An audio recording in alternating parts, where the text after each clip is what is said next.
It's that time yet again. Where are we now? It'll be the 6th, won't it, of November. Oh, today is the 5th when I'm recording this. It's Guy Fawkes today, isn't it? Bonfire night. We had some fireworks the other night, really, really loud. I don't know why they have to be loud. In fact, a lot of people have been complaining because of their pets, dogs, cats, all sorts of pets, well, any animal. They don't like it. They don't like the loud explosions. When we had rabbits, they didn't like bonfire night. Well, it's not just the 5th of November, is it? It's not just Guy Fawkes night. It seems to be a week or two before, the build up to it, and then even afterwards, people are letting off fireworks. We don't have fireworks, of course. There's only the two of us here. Not many of our neighbours do, if any, actually. There's only one or two. I think there's one over the back in another road. Not many, but the ones that we do here are extremely loud. We haven't got our rabbits anymore, sadly. 9 degrees centigrade, which is 48 Fahrenheit, 93% humidity and 10.22 on the barometer. And what else is it today? Oh, by the way, it's 7:30 in the morning. What else is it today in America, the 5th of November? It's your election day, isn't it? Was it Kamala Harris and Donald Trump? So that's all over our TVs, on every news channel. All we're hearing about is the election. All we heard about last week was our budget, which seems to have been a total disaster. It's not funny for a lot of people. Absolute disaster.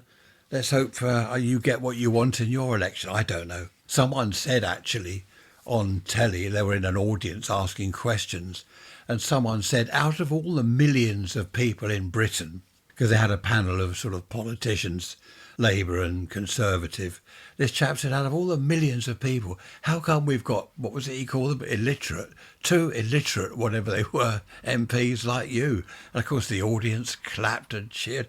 It's true, isn't it? Out of all the people. No, it wasn't illiterate. Was it inept or something? Or financially inept? I don't know. I can't remember. Anyway, let's move on from politics. Had a few emails over the last month or two about some podcast episodes I did years ago about village life. Do you remember that? About the parish council in a village and what village life was like back then. Also, a nation of shopkeepers. I mentioned that recently, a nation of shopkeepers, and several of you have said, we want to hear about your shops in the old days. Okay, not so much what the shops were like downtown, but shops in the village. Village shops, apart from the pub, of course, that was the centre of the village in many ways. But the shops, the shopkeepers knew everyone knew the shopkeepers. Anyway, that's all for Sunday. And several of you have said that it's a shame we're no longer a nation of tea drinkers. We've gone over to coffee. That is true. A lot of people have gone over to coffee now. As you have said, that was our sort of culture, wasn't it? Tea drinkers in Britain. We're all tea drinkers. I must admit, I don't like this weird coffee. Skinny latte, fat latte. If I have to have coffee anywhere, I ask for an Americano, I think, with a splash of milk. I don't like all this other stuff. Apparently, our water bill could go up by about 84%. That's a lot, isn't it? It's already very expensive. So we bought a water butt yesterday, not a huge one. One of these sort of long rectangular, is it rectangular? Square, not round. Only holds 100 litres, but that will be enough just to water a few plants because I've been using the hose in the summer. And if the water's going up 84%, that's a rip-off. We used to have the big round water butts, the huge ones, but they're too much. We didn't use the water, and what happened, it would go stagnant in the water butt. Anyway, you don't want to hear about that. Yesterday, 4 o'clock in the morning, I didn't only wake up, which is quite normal, 4, half 4. I got up. We both did. And we went to Gatwick Airport. Number one daughter and her hubby went to, where do they go, Turkey? Then on a cruise thing to Malta. And then they're getting an aeroplane back from somewhere back to Gatwick. Driving along the roads at that sort of time in the morning is nice. But Gatwick Airport, there was a queue to drop people off. You have to pay £6 to drop someone off or pick them up, I believe. And you've got 6 minutes. If you don't do it within 6 minutes, you get fined and put into prison and things. Anyway, we did it. That was fine. We got in there and out just before our 6 minutes was up. I think that's going to be the last time I go to Gatwick at that sort of time anyway. It's nice on the roads. They're quiet. But for the rest of the day yesterday, I was tired. I slept at lunchtime. Later in the afternoon, I went to sleep. It was dreadful. Too old for all this driving around at 4 o'clock in the morning going up to Gatwick. 40 miles there, 40 miles back approximately. So an 80-mile round trip at that time of the morning. I don't want to do that again. Just briefly, Neil, you asked about the clock. How did I make that sound of the clock going down, when it wanted winding up? I tell you how I made that sound. The clock wanted winding up. It was as simple as that. The clock wanted winding up. Do you believe that? Probably not. I'm sweeping up leaves just about every day now. Autumn is here in force. I think I told you we lit the coal fire the other day, which was rather nice. So we really are heading now for the winter. Gary the tortoise, I know that several of you want an update every week. He's still plodding around the garden, eating the grass and having a good time. He was out there, what was it, yesterday? 13 degrees centigrade out there it was. And he was out there just sitting there as if he was sunbathing. It wasn't warm at all, but he seemed quite happy. Eventually he went in, of course, and warmed himself up under his lamp. Gary, of course, is deaf, so he's not worried about the fireworks going off. In fact, he's not deaf. He hasn't got any ears, apparently. I've read up on this. Some people say he has got ears. Other people say he hasn't. I don't believe they've got ears. Well, if they have, he can't hear anything anyway. They go by vibration. I suppose he could feel the vibration from a really loud explosion, but he's not bothered. Our resident squirrel reminded me of the news in America where you've had Peanut and Fred the raccoon put down. That was sad. Saw that all over social media. That's a shame. When I looked at our squirrel having his monkey nuts for breakfast that I put out every day, I thought of Peanut. He won't be having his anymore. That was a sad story, wasn't it? If you wish to email me, it's raiserants@protonmail.com. raiserants@protonmail.com. Thanks for your emails. Bob, Joan, well, there's loads of you. Ray, there are loads of you. I can't read them all out.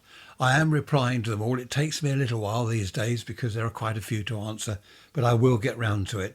If I haven't answered you already, don't worry. Don't really want to talk about Christmas, but just briefly, talking to my mum the other day, she said, I've got 13 grandchildren. That's a lot, isn't it? 13 grandchildren. And she said, even if I just put £10 in each of their cards, that's £130. Then she's got to buy the cards, and there's other people, adults and all that business. I said to her, don't bother, no one wants money. It adds up, it's all too much, isn't it, all this Christmas thing. I said to her, don't put any money in anyone's cards, except mine. I'll have 50 quid. She thinks I'm mad. She's right. 13 grandchildren. And she's been listening to a lot of the podcast. Hello, Mum, if you're listening. She's been a bit bored recently. What was it? Nothing but politics on the television and everything's a bit boring. So she's been listening to my podcast episodes, which are probably even more boring. Natalie, hello to you. Natalie lives in London and she says it must be lovely to live near the sea. Well, it's not bad. I don't go down there, as you know. She says, can you take your little recorder down to the beach and record the sound of the sea? I can do that. Here we are, Natalie. I'm down at the beach having a little walk along the seafront, right down by the sea. Can you hear the waves? That's what you wanted to hear, isn't it? I see no ships. I can see the windmills out there. They're not windmills, are they? They're, what are they called? Wind turbines, aren't they? Wind turbines out there. A little bit chilly down there today, so I'm back in the studio. Actually, I cheated, Natalie. That was a recording I made back in the summer when we popped down to the beach. So although I cheated, that was me recording the sound of the sea, and it was me talking. I was down there in the summer. But you heard the waves. That's what you wanted to hear. Who was it? Several of you months ago back in the summer were saying you like the sound effects. I pretend to be somewhere in the woods or down the beach, and you said you liked that, even though you know it's not genuine. Well, that was genuine, wasn't it? I recorded the sound and it's me talking, so I just put the two together. Lovely to hear from you, Natalie. Thank you for your email. Talking of being outdoors, we haven't had a frost yet. I'm waiting for the first frost to arrive, which I don't suppose will be too long. It's been very mild actually here, very mild. We're quite lucky so far. Okay, I think that's enough for now. Don't forget this Sunday I shall be talking about village life and village shops. All about villages and nonsense like that. Email me, raiserants@protonmail.com. If there's anything you want me to mention, anything in particular, Have a look at the website. I still haven't added any photos. I don't want to add stuff to the website just for the sake of it. raiserants.info for those of you who haven't actually seen it as yet. Be good, be bad. Don't get ready for Christmas yet. Daughter number one has got her tree up already. She does that at the beginning of November. We don't. In the old days, we put the tree up about a week before Christmas and the decorations, and then left it there. Is it the 12 days after Christmas? Anyway, there we are. Let's not talk too much about Christmas just yet. We've only just got into November. If you're bad, don't get caught. Preferably be good. Although that's not always so much fun, is it? I shall see you on Sunday. Thank you for your company. Really enjoyed it. Take care. Bye-bye for now.